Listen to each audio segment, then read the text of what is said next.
Conversation with an expert or a thought leader in the realm of innovation for the built environment. My name is Jeff Echols. I am a senior advisor and the head of marketing for Shadow Partners, and this is an encore presentation of my conversation with Stephen Held. He's the Chief Information Officer at Leo Daly, and those of you especially I think in the A and the E space of the AEC world, the architects and the engineers, will be interested in my conversation with Stephen about innovation versus digital transformation. What's going on at your firm? Enjoy this conversation with Stephen Held, and I'll be back tomorrow with another Shadow Shorts.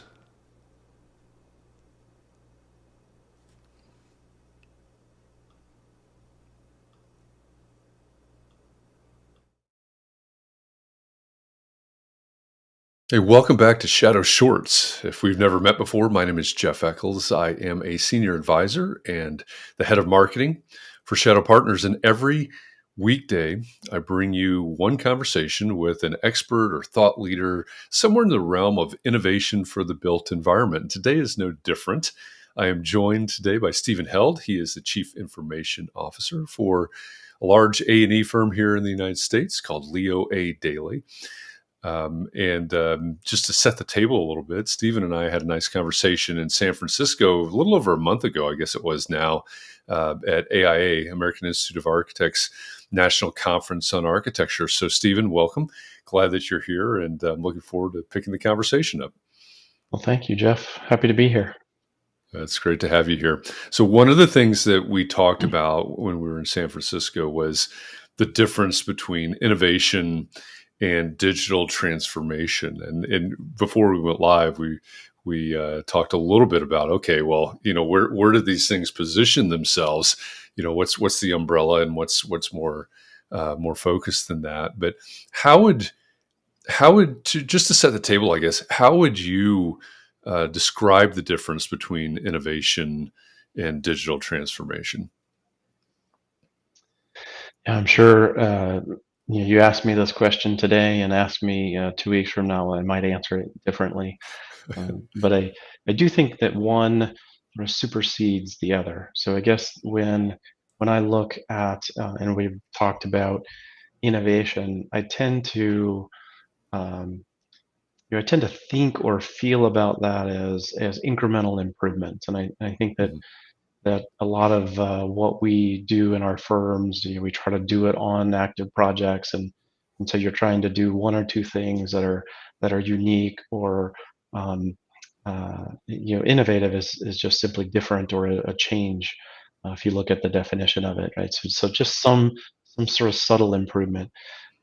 Digital transformation, I feel, tends to be more of that far-reaching or seeking type of behavior or change or workflow modification that will that will be markedly different. So I think about like going from I say normal modeling and the implementation of computational design, building Rhino or Dynamo nodes that allow you to have your models dynamically change downstream as you make changes upstream. Stuff like that tends to be more transformational, or and of course then digital as a result, but more transformational. So I do see that as being the larger umbrella that innovation sort of sits underneath. Yeah. Well, one of the things when we have conversations like this, it always reminds me of the book, Where Do Good Ideas Come From? And I think the subtitle is The Natural History of Innovation or something like that. And Stephen Johnson maybe is the author of that book. And in in the book, he talks about the fact that what we typically see is these big changes, these big innovations, groundbreaking things are in fact they're small iterations on something. There may be a jump from context to context, or from parallel, but they're often just small incrementational, as you said, iterations on a theme. So that what you're saying really rings true to me. When in a firm like yours, Leo Daly, it's one of the largest, I think, in the United States. Um, when large firms, A's and E's, et cetera, when you're looking at a number of things, I think obviously from your position, there's the technology, there's the ROI, there's the cost of everything.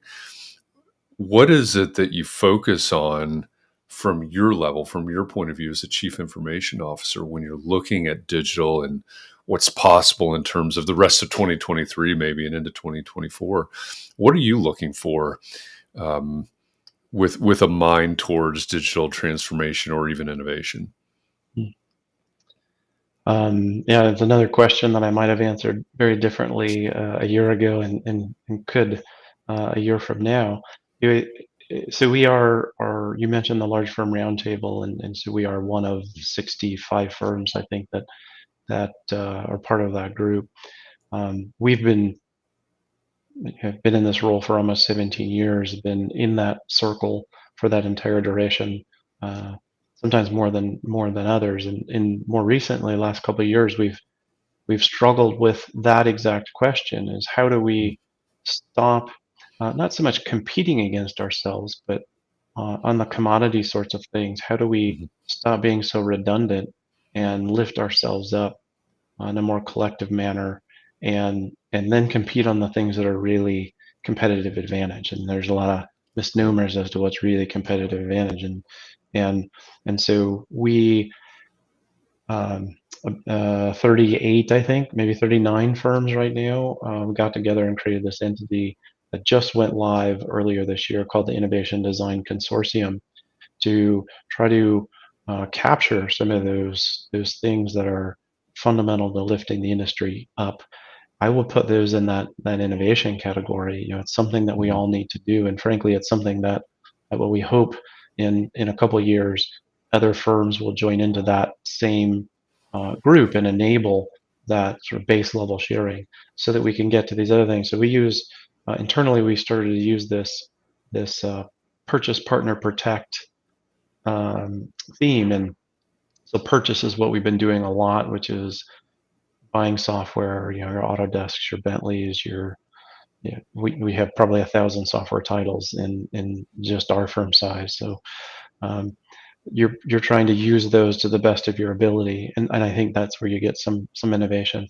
Partners, and what this Innovation Design Consortium, or we've done some other selective efforts where we've partnered with a couple of their firms and an outside vendor, and created a software module or software node, and shared the cost of that, and shared some of the benefit. I think we'll continue to look for those sorts of things. Then there's this protect component that we're really trying to focus on, which is anything that we wouldn't buy, that wouldn't be the preference. Anything that doesn't make sense to partner, now here's our real competitive advantage, and so we're going to build. And the protect is, there's some sort of customization or reason to patent or license or in some other way protect it. So what the specifics of those are, we see a lot of opportunity. Even when I think about this PPP as a ecosystem almost. My focus is up on this protect piece. I probably shouldn't share some of our current good ideas quite yet, Fair but enough. maybe a future Fair enough. conversation. But if you just think mentally about what belongs in that space, I think you can start to and sort of shed these other things where it makes more sense to leverage the resources that are there. Um, I think it makes better use of our people. I Mhm. mentioned doing things through the course of a project. I think this lends itself more to putting together that high tech talent and doing things markedly different. And whether you're creating something or you're just taking a workflow, completely deconstructing it and building it back up with high tech mindset, that'll give you a little bit of a flavor for what we're thinking about and focused on. Yeah. If we can, let's run down that road just a little bit in the few minutes that we have left, because a recurring theme that is popping up here in a number of shadow shorts is is whether we talk about a culture of innovation. We had Carla Johnson, who's the author of RE colon Rethink Innovation. She talks about and works on culture of innovation. I know we've got another conversation scheduled here in a couple of weeks, I think it is, where we'll talk about culture of innovation. A lot of people are coming on and saying, hey, we've got these tools. Lucas Manos earlier this week said, hey, I've got to figure out how to figure out this digital transformation, how to apply it, and then how this works with our people. And for Ryan companies, it's on the construction side, it's on the job site side. So it's how do these tools make the lives and work of our people better? So the people aspect comes up over and over. And you just said sort of innovation mindset or something. So I think that's really interesting. When you're looking out and you're chief information officer, and there's a lot of roles, obviously, in a firm like Leo A. Daly. So maybe other people are looking specifically at recruiting. But when you're looking out towards the future of your workforce, the professionals that are going to be in your firm today, tomorrow, 10 years from now, what trends do you see maybe, or what do you think is necessary to have that mindset as we move from 2023 to 2024? Sure. So I'm going to take a mini step back Yep. because I think it plays to this. The, I've been a student of trying to figure out what is the best approach to that culture of innovation, that culture of learning, that culture of experimentation. We've used a variety of phrases. There's a group called Inside Outside, a gentleman by the name of Brian Ardinger, who is a fellow Nebraskan. He's down in the Lincoln, Nebraska area. But that group is one that I've studied on, and they advocate for this method that I truly believe in, which is you can create this sort of siloed entity with some resources that do the work, develop the solution, what have you. But ultimately, the ideas need to come from the organization, those people that are currently implementing. So I've been trying to get around this contention with project profitability and project innovation. And I think that there's some magic in the way Brian articulates how to make that happen. So having said that, then you don't necessarily. I have seen an evolution, of course, of the next gen, or even those that are 3 5 year professionals that have that started with iPads in their hand, or maybe not as babies but as toddlers and something like that. So very comfortable with some of these new softwares or the computational design, that sort of thing. It's a new mentality with how to put together your work and your work product. Are they all programmers? No. Do they understand a mindset around programming and more in that technical realm or technological realm? Yes. So seeing more of that progress. But it's going to be, again, I just go back to that magic sauce. Like, how do I take in what I think will be these real specialists, and these are people, like, our industry was getting hit really hard by other technology companies because they were pulling out our designers. Once you understand how to solve a problem, which designers often do, you can apply that to a lot of different areas. So now what we're trying to do is we're trying to pull their data scientists, and we want to pull their programming capability, because the same applies. If we can put rules in place, we can articulate those rules, then we can programmatically have build something that applies those rules. So it's an interesting influx of resources that I think will really change how we deliver our services in the future. If that makes sense. Yeah, it does. It makes a lot of sense, and it's interesting to think about that flow in different directions. From one to the other and back. And it opens up a great can of worms that we could. We're not even going to start talking about AI, because that will be 3 hours down the road.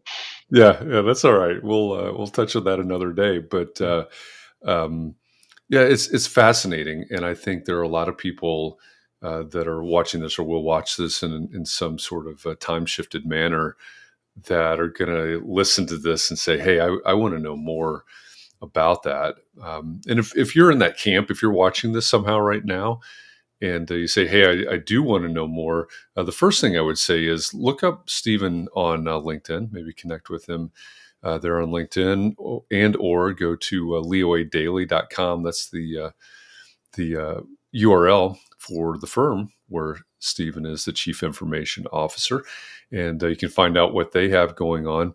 And if you're interested in conversations like this and going deeper, I mean, we have 10 to 15 minutes. That's sort of the rule here for a shadow short. Um, if you're interested in going deeper, later this year in October, the 24th through the 26th in Atlanta, we're hosting our seventh annual Shadow Summit. And this is exactly what we'll do. We'll take topics like this and we'll go deeper. We'll go into the weeds. We geek out on topics like this.